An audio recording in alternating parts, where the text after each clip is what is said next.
do tempo para fazer abordagem desta temática que, por sinal, é a base para sustentar a razão de existir deste simpósio. O simpósio não existiu ou não apareceu por acaso. Nós, como direção da igreja e a direção da música desta igreja, tínhamos objetivos específicos que precisávamos alcançar. E tudo está principalmente alicerçado nesta temática. Filosofia adventista do sétimo dia em relação à música. O que nós estaremos apresentando neste preciso momento, bem rápido mesmo, correndo atrás do tempo, será o pensamento da organização. Nós não estaremos apresentando pensamento de pessoas individuais ou algum grupo minoritário que exista. Nós estaremos apresentando o que a igreja pensa, a instituição com mais de 22 milhões de membros. Quando falamos a respeito do que a igreja pensa, nós estamos a falar de documentos oficiais da organização que podemos encontrar em fontes oficiais, literaturas denominacionais e também sites oficiais. Eu gostava de convidar os irmãos a entrarem no site oficial da igreja e vão encontrar tudo aquilo que eu vou falar. Eu estarei falando em nome da igreja, não é o ponto de vista meu pessoal. Bem, a Igreja Adventista do Sétimo Dia surgiu em cumprimento a uma profecia. Quando nós analisamos o panorama profético, principalmente Apocalipse capítulo 12, capítulo 14, capítulo 10, nós encontramos a razão de existir desta organização. Foi escolhida como instrumento divino para proclamar a todo mundo as boas novas de salvação, pela fé no sacrifício de Cristo e em obediência aos seus mandamentos, com o objetivo de preparar um povo para o retorno de Jesus Cristo. Esta é nada mais, nada menos o nosso grande objetivo. Diz ainda que existem no meio de nós alguns que eu gosto de chamar de ministros do louvor.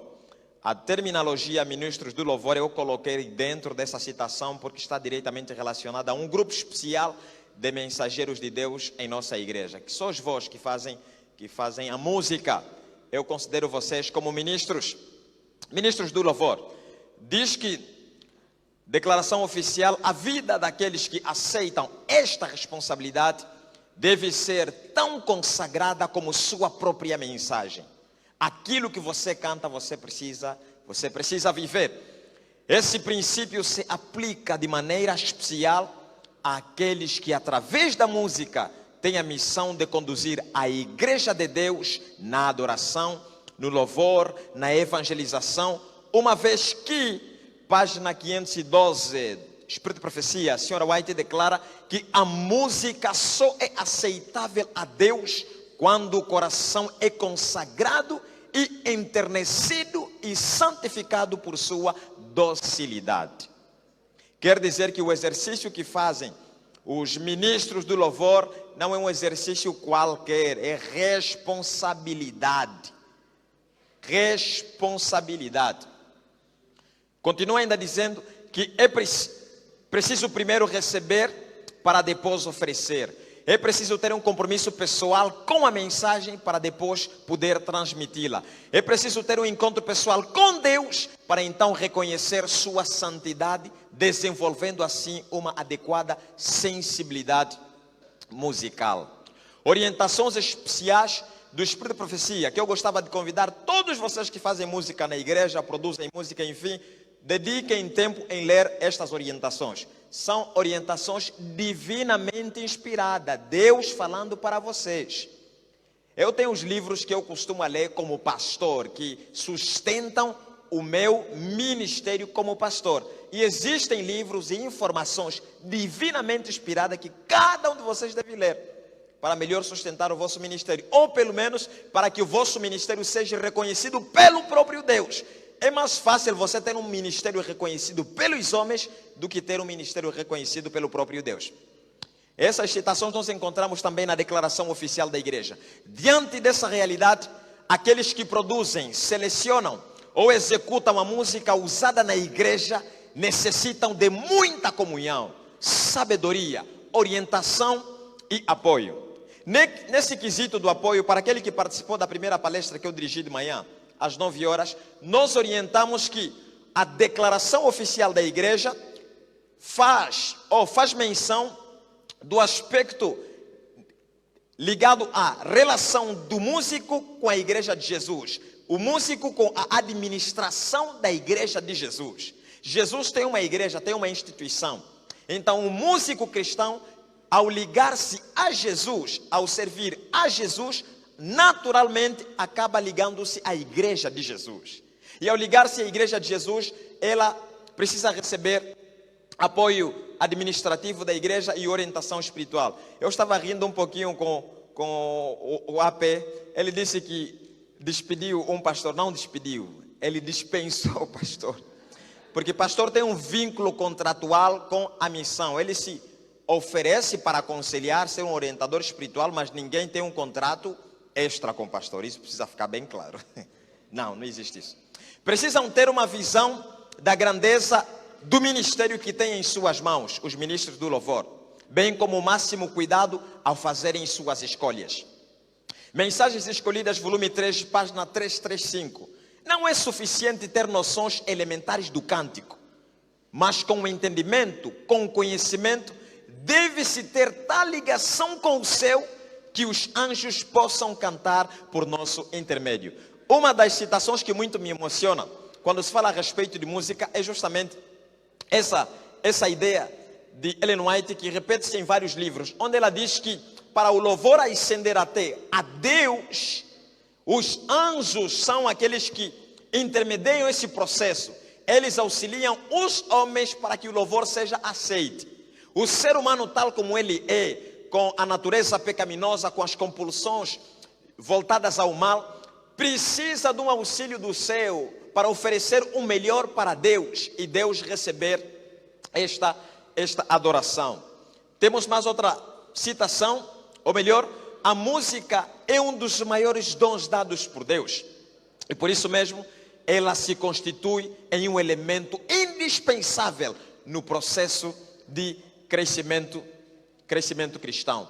A música é uma avenida de comunicação com Deus.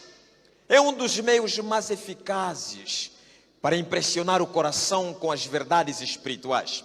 No tempo de Israel, Deus orientou que a lei de Deus fosse frequentemente cantada para que os princípios da lei pudessem ser armazenados na mente humana. O livro Educação, na página 168, continua dizendo: tem poder para subjugar naturezas rudes e incultas. A música tem poder para suscitar pensamentos e despertar simpatia, para promover a harmonia de ação e banir a tristeza e os maus pressentimentos, os quais destroem e debilitam o nosso esforço. Diz ainda que a música é um dos elementos mais importantes em cada atividade da igreja e por isso deve ser utilizada sempre de maneira edificante. O canto é um dos meios mais eficazes para gravar a verdade espiritual no coração. Percebam o privilégio que vocês dão às pessoas. Muitas vezes você tem descerrado pelas palavras do canto sagrado as fontes do arrependimento e da fé. Várias pessoas doam o coração de forma completa, total a Deus em resultado do trabalho que vocês fazem como ministros do louvor.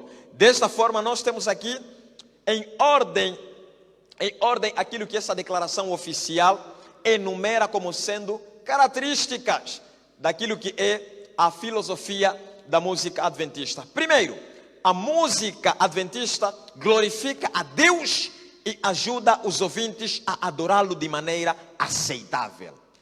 A música deve ser compatível com a mensagem, mantendo o equilíbrio entre ritmo, melodia e harmonia.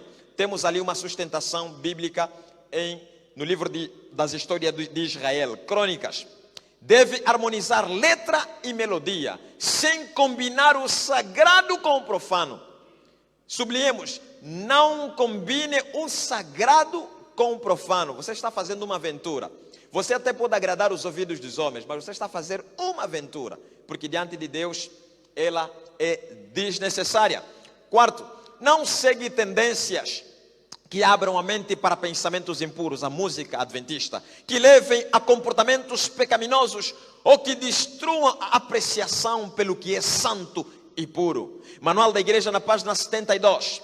A música profana ou a que seja de natureza duvidosa ou questionável nunca deve ser introduzida em nossos cultos. Nunca deve ser introduzida em nossos cultos.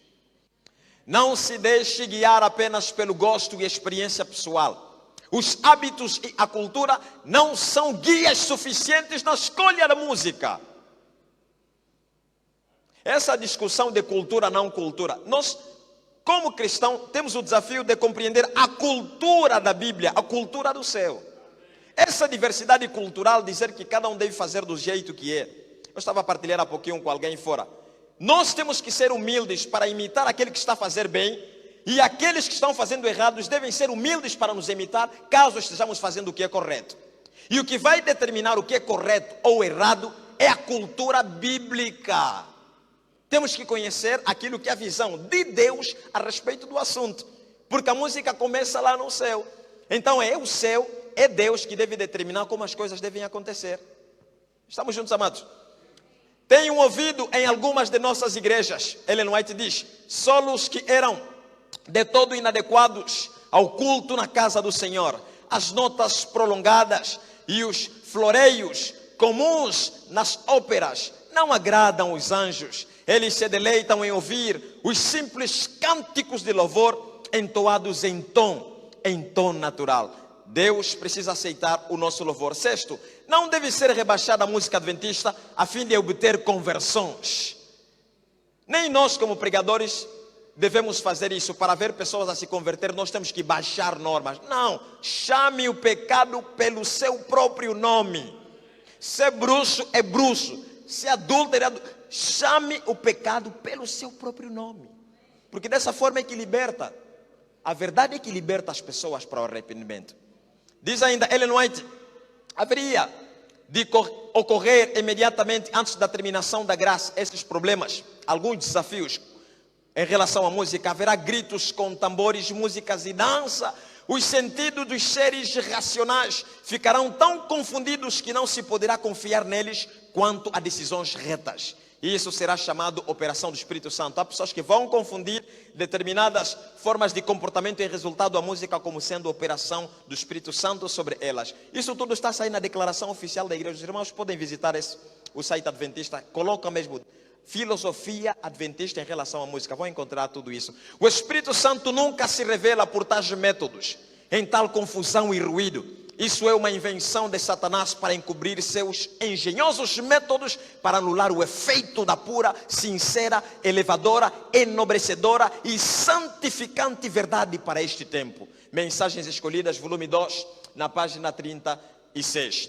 A música não deve provocar uma reação positiva e saudável naqueles que ouvem. Evangelismo, na página 506. O instrumental deve ocupar seu papel de acompanhamento, dando prioridade à mensagem. Não cante usando o instrumental que ninguém está a te ouvir. Pode até estar a cuiar, está a agradar, mas ninguém está a entender. Você está a falar o quê? Está a falar o que ninguém está a perceber. Não, não faça isso. A voz humana que entoa a música de Deus, vinda de um coração cheio de reconhecimento e ações de graças, é incomparavelmente mais aprazível a Ele do que a melodia de todos os instrumentos de música já inventados pelas mãos humanas. Percebemos essa parte? Não preciso explicar, né? Não preciso explicar. Todos os instrumentos que nós usamos não devem corromper a mensagem que alcança o coração humano. É a verdade bíblica que é apresentada através da mensagem, do conteúdo da nossa música. Então, se nós colocarmos os instrumentos para ofuscar a mensagem, a gente não está a fazer absolutamente nada. Relativamente à letra, declaração oficial declara que deve ser de fácil compreensão e estar em harmonia com os ensinamentos da Bíblia.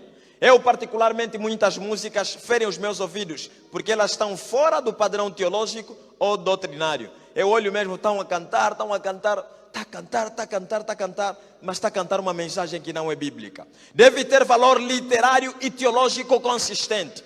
Não é leviana, vaga e sentimental, que apele somente às emoções. Não pode ser superada pelos arranjos ou instrumentos de acompanhamento. Já fizemos menção. Mantém o equilíbrio entre hinos dirigidos a Deus e cânticos que contêm petições. Você canta em forma de oração, canta em forma de apelos, canta em forma de ensinos, canta em forma de testemunhos, canta em forma de admoestações e canta em forma de encorajamento. Deve evitar ser apresentada em outra língua que não é a língua nativa, para que possa ser compreendida e os ouvintes edificados. Quando tiver a cantar numa língua diferente, que as pessoas, a maioria, poderão não perceber, precisa existir um tradutor. Alguém tem que informar. Porque só mesmo ouvir numa língua estranha, a pessoa não sabe de que mensagem a música faz menção. Temos que fazer sempre essa gentileza de traduzir. Corri para dizer o seguinte: desta maneira, tem-se disponível estes princípios apresentados pela Conferência Geral e devem direcionar a música dentro da igreja adventista local. A aceitação a tudo isso que apresentamos vai proporcionar sábias escolhas no cumprimento da missão da igreja e na conquista de melhores resultados. Que Deus vos abençoe.